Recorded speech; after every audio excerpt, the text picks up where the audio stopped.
உங்கள் அனைவருக்கும் என்னுடைய அன்பான வணக்கம். அதே நேரத்தில் அனைவருக்கும் என்னுடைய பொங்கல் வாழ்த்துக்களையும் புத்தாண்டு வாழ்த்துக்களையும் தெரிவிச்சுக்க விரும்புகிறேன். இந்த மதுரை மண் என்பது வீரம் விளைந்த மண்ணாகும். அப்படிப்பட்ட வீரம் விளைந்த இந்த மண்ணில் வீர விளையாட்டான உலக புகழ் பெற்றிருக்கக்கூடிய அலங்காநல்லூர் ஜல்லிக்கட்டை பார்க்கும்போது நமக்கெல்லாம் வீரமே வருகிறது. அதனை அடக்கிற காளையர்களை பார்க்கும்போது நம்முடைய தமிழ் மண்ணுக்கு ஒரு பெருமையாக இருக்கு.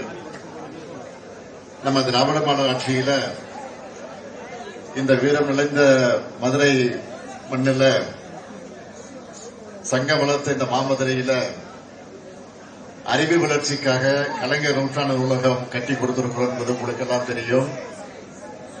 அதேபோல தமிழர்களின் அடையாளமாக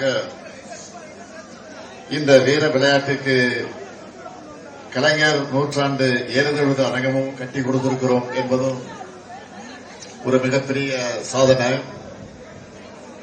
ஆகவே இதை சொல்லுகிற நேரத்தில் இப்பொழுது நடைபெற்றுக் கொண்டிருக்கக்கூடிய ஜல்லிக்கட்டை பார்க்க வந்திருக்கக்கூடிய முதலமைச்சராக வந்திருக்கக்கூடிய நான் ஏதாவது அறிவிப்புகளை வெளியிட்டு போனால்தான் உங்களுக்கும் திருப்தி எனக்கும் திருப்தியாக இருக்கும். அதனால் ஒரு 2 அறிவிப்புகளை நான் மகிழ்ச்சியோடு உங்களிடத்தில் அறிவிக்க விரும்புகிறேன்.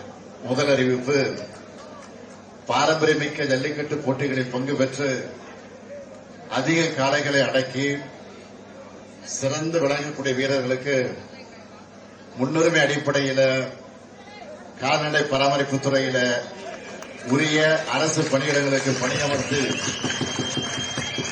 வழிவகை செய்யப்படும் என்பதை மகிழ்ச்சியோடு தெரிவிச்சுக்கிறேன். அடுத்த 2வது அறிவிப்பு, உலக புகழ்பெற்ற தமிழ்நாட்டின் ஜல்லிக்கட்டு காளைகளுக்கான அலங்காநல்லூரில் சிறந்த உயர்தர சிகிச்சை மற்றும் பயிற்சி மையம் 2 கோடி ரூபாய் செலவில் அமைக்கப்படும் என்பதையும் மகிழ்ச்சியோடு தெரிவிச்சிருக்கிறேன்.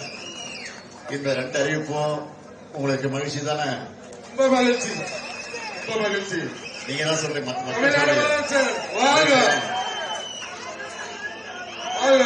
அந்த மகிழ்ச்சியோடு தமிழக எல்லோரும் வெல்வோம் ஒன்றாக என்று கூறி விடைபெறுகிறேன். நன்றி, வணக்கம்.